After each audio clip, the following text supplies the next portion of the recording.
Today I'm going to look at the art of answering impromptu questions. Now, impromptu questions, those that come at you unprepared, you're just given it off the cuff, we're all able to do that. We're able to answer impromptu questions, but a lot of the time we aren't satisfied with the answers that we have given. You'll know that you've been in this situation if you've ever encountered a discussion, a team talk, anything when you're in a group of people and you're providing your point of view, and then 5 minutes after you leave, you suddenly think, oh, I should have said that. I forgot to add that. If that's ever happened to you, then stay tuned and I'm going to explain to you how you can become the master of responding to impromptu questions.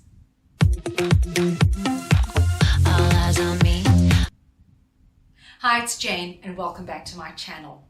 Before we start, please may I ask you to subscribe. It really does show YouTube and me that the content is hitting home. Also, if you subscribe, please comment. Let me know the areas you're struggling and would like to work on, and I'll make sure to prepare a video on that.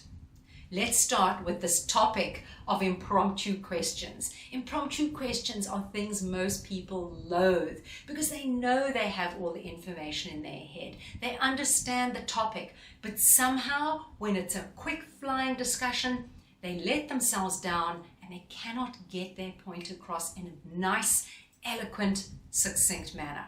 So where does it all break down?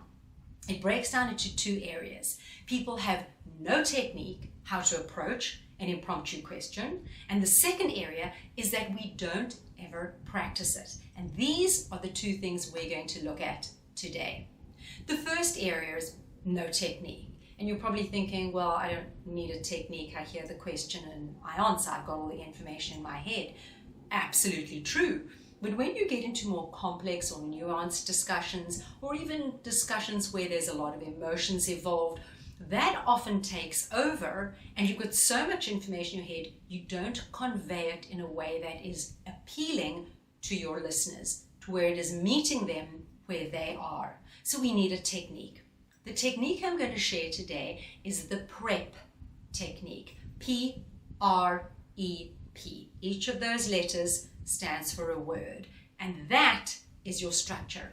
The PREP is a scaffold onto which you can put your information depending on the situation that you're in. I'm going to give an example in a few minutes of seeing it in action, but let's start off with the actual technique itself. So P-R-E-P. The first P stands for point, right?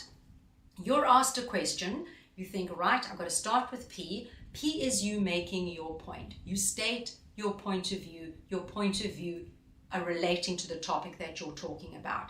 P is point. We go straight in with that, clear, sharp, nice. We don't have a long preamble or long introduction because people stop listening, and if someone interrupts you, then you're going to lose out because all you've been doing is a long wind-up introduction. So state your first point clearly, concisely. Now we move to the R. The R stands for reason. You need to provide a reason for why you made that point.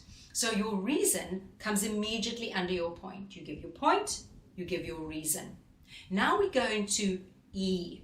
Now the E technically stands for example, and this is where you're meant to draw on data, statistics, storytelling, anything that will back up your reason. But I stretch it a bit, and I say the E can also stand for explanation, elaboration, expanding. We're stuck on E's, but it's an E, and that is up to you. So after you've made your reason, you might want to bring in statistics and data. You might simply want to tell a story, or you might want to expand on your reason, still using the technology to back up the reason, right? You've got the logic in your head, you're backing up the reason. So we've got point, reason, example. Now we've got the last P.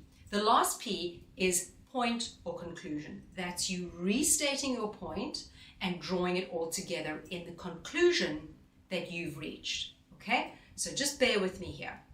This PREP gives you a classic introduction, middle, conclusion. You've got a beginning, a middle, and an end. You've got this nice packaged answer. When you provide it to the group, people can take it in. It's got a logical arc to it. They know exactly where you're going. You haven't digressed or rambled because you've got this structure. And at the end, you finish speaking. It works like a gem.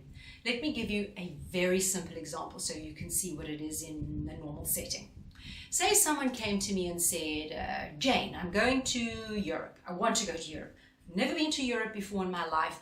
I would love to know where I should go. What do you advise? Where should I start? Which country? Which city? Should I go big town, small town, or whatever?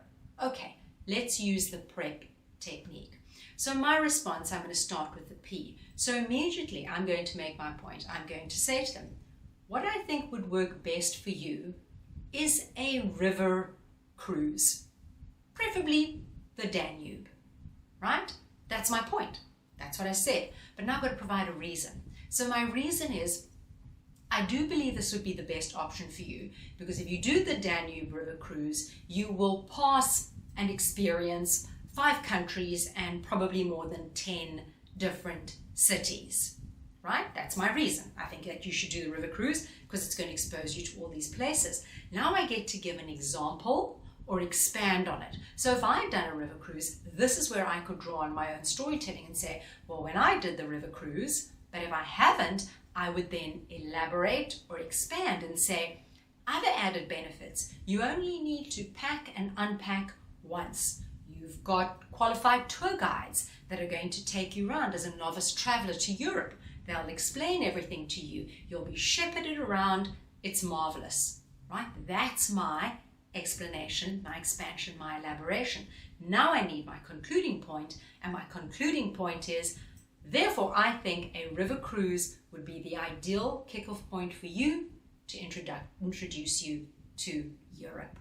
Okay? You see how it works. Now, am I saying we do this in every discussion and every conversation? No, that would be crazy.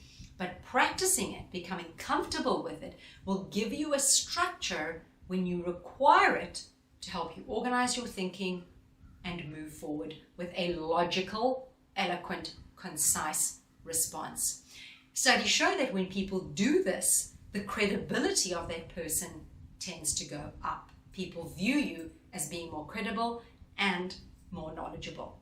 Now, this is all well and good, but it brings us to the second point, remember, which is we don't ever practice. We wait until we're in a real life situation and then we try to practice, which is obviously not ideal.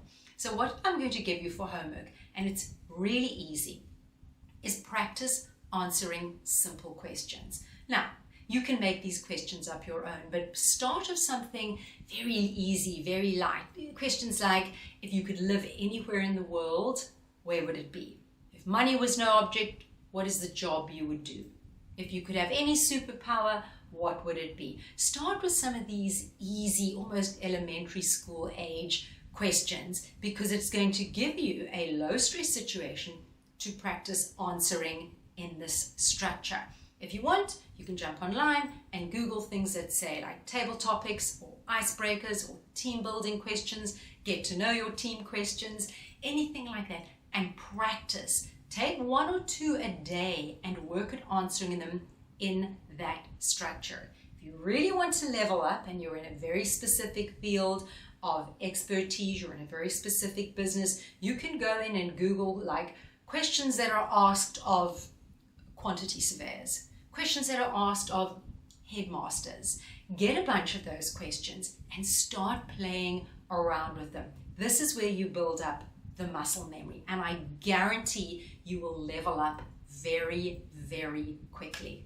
As I said, you don't have to use this in every single conversation, but by getting it under your belt, you are going to build up a go-to technique that you can use in appropriate conversations. I guarantee it works, and it really will lower your stress because you'll walk into the meeting thinking, ha, I've got a scaffold. I've got a technique to tackle this. And, oh yes, I've been practicing it in my quiet time. This is the perfect little package. Guarantee it works. If this sounds like something you're going to be doing, then I do recommend you link to one of my other videos and add on the skills. Remember, the more skills you layer together, the more whole of a picture that you will produce, so that you can become the master communicator that you are destined to become.